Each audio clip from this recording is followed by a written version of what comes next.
নমস্কার। আজকে আমি শনির দৃষ্টি সম্বন্ধে কয়েকটা কথা বলব। শনি গ্রহ যেখানে বসে থাকে সেখানে যেরকম ভালো ফল দেয়, কিন্তু যেখানে দৃষ্টি পড়ে শনির, সেখানে শনির কী ফল দেয় সেটা সম্বন্ধেই বলব। যে ঘরে দৃষ্টি পড়ে সেই ঘরের ক্ষতি হয়ে যায়। সেই জন্য বলছি, শুনুন মন্দির, কোন ঘরে কী দৃষ্টি পড়ে। শনি যদি লগ্নের দৃষ্টি দেয় তাহলে শারীরিক প্রবলেম হয়, মাথা ব্যথা, গলা ব্যথা, ডিলে কাজ করে, ব্রেন চলে না, প্লাস অনেকগুলো শিশু আন্ডার ডেভেলপ ব্রেন থাকে। কিন্তু যদি দ্বিতীয় দৃষ্টি পড়ে তাহলে তার দাঁতে প্রবলেম হতে পারে, হঠাৎ হঠাৎ খরচ বেড়ে যেতে পারে, টাকা জমতে চায় না। আর শরীর যদি তৃতীয় দৃষ্টি পড়ে তাহলে ভাই বোনের সাথে কম্পিটিশন হয়, রিলেশন খারাপ হয়, হঠাৎ হঠাৎ শরীর খারাপ হয়, ট্রান্সফার হয়ে তারপর শত্রুতা হয়, তার বাঁ হাতে ইঞ্জুরি হয়। আর শনির যদি দৃষ্টি চতুর্থ পড়ে, মায়ের শরীর সবসময় খারাপ থাকে, রিলেটিভের সাথেও খারাপ হয় সম্পর্ক, হসপিটালে অ্যাডমিট হতে হয়, পুরনো বাড়িতে থাকে, গাঁটের ব্যথা হয়, এডুকেশনে এফোর্ট দিলেও নাম্বার কম পায়, ঝঞ্ঝাটে লাখ লাখ টাকা খরচা হয়ে যায়, কোর্ট কেসে জড়িয়ে যায়। হ্যাঁ, আর কোর্ট কেস একটা শেষ হতে শনির দৃষ্টি থাকলে 18 থেকে 20 বছর লেগে যায়। শনির যদি এবারে পঞ্চমী দৃষ্টি পড়ে তখন গ্যাসের প্রবলেম হয়, ডিপ্রেশন হয়, অ্যাংজাইটি থাকে, বাবা মা সাথে সম্পর্ক খুব একটা ভালো হয় না, এরা স্পিরিচুয়াল হয়, এদের সন্তান নীতি গিয়ে মিসক্যারেজ হয়, মায়ের সাথে রিলেশন তো খারাপ থাকে, হায়ার স্টাডিতে প্রবলেম হয়, এডুকেশন পঞ্চম ঘরে এডুকেশন হায়ার স্টাডিতে প্রবলেম। আর শরীর যদি ষষ্ঠে থাকে দৃষ্টি পড়ে তাহলে শত্রু বৃদ্ধি হয় কর্মের জায়গায়, ফাটকা খেলতে গিয়ে লস খায়, বাবা মাকে অশ্রদ্ধা করে, সন্তানের প্রতি মায়া থাকে না,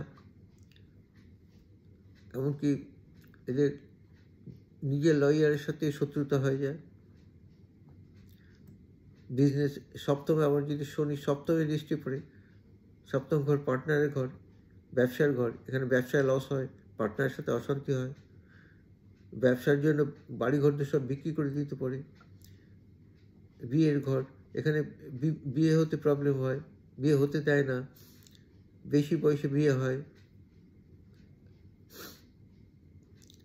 লাইফ পার্টনারের সাথে ভালোবাসা থাকে না, অনেক সময় ডিভোর্স হয়ে যায় সপ্তমে শনির দৃষ্টি পড়লে।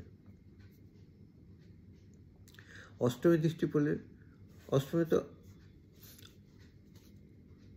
অ্যাক্সিডেন্ট হয়, হাত পা ভাঙে, অপারেশন হয়, বৃদ্ধ বয়সে একাকিত্ব থাকে, সন্তানরাও দেখে না, ওল্ড এজ হোমে থাকতে হয়,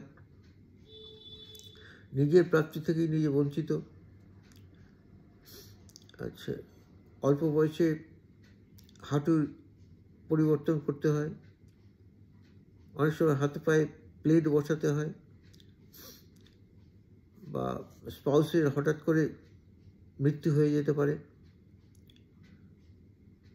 নানা রকম প্রবলেম, ব্রিদিং প্রবলেম হয়। অষ্টম ঘর তো আয়ুর ঘর, আর নবমী দৃষ্টি ভাগ্যের ঘর, ভাগ্যস্থানে যদি থাকে শনির দৃষ্টি পড়ে, বা 1, 9, 11 যদি কানেকশন থাকে,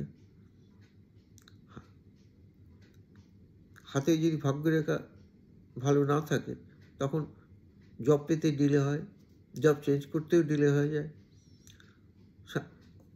অল্পের জন্য জব হতে গিয়েও হয় না, এরা পায় না, চাকরি পেতে গিয়ে হঠাৎ করে আটকে যায় চাকরি শেষ মুহূর্তে, রিটনে পাস করে ইন্টারভিউতে আটকে গেল, এরকম হয়। দশমী দৃষ্টি থাকে, সাকসেস সবসময় দেরি করে হবে, চাকরির জায়গা, বাবার জব চেঞ্জ, কর্মক্ষেত্রে বাধার সম্মুখীন হয়, সারা জীবন বিদেশে গিয়েও এরা সাকসেস পায় না, সব কাজে সবসময় বাধা। আবার একাদশে দৃষ্টি থাকলে প্রাপ্তি খুব কম হয়। 100 টাকা পাওয়ার যদি আপনার জীবনে থাকে, তা আপনি তার 30% হয়তো রোজগার করবেন, কি 40% রোজগার করবেন, এর বেশি হয় না।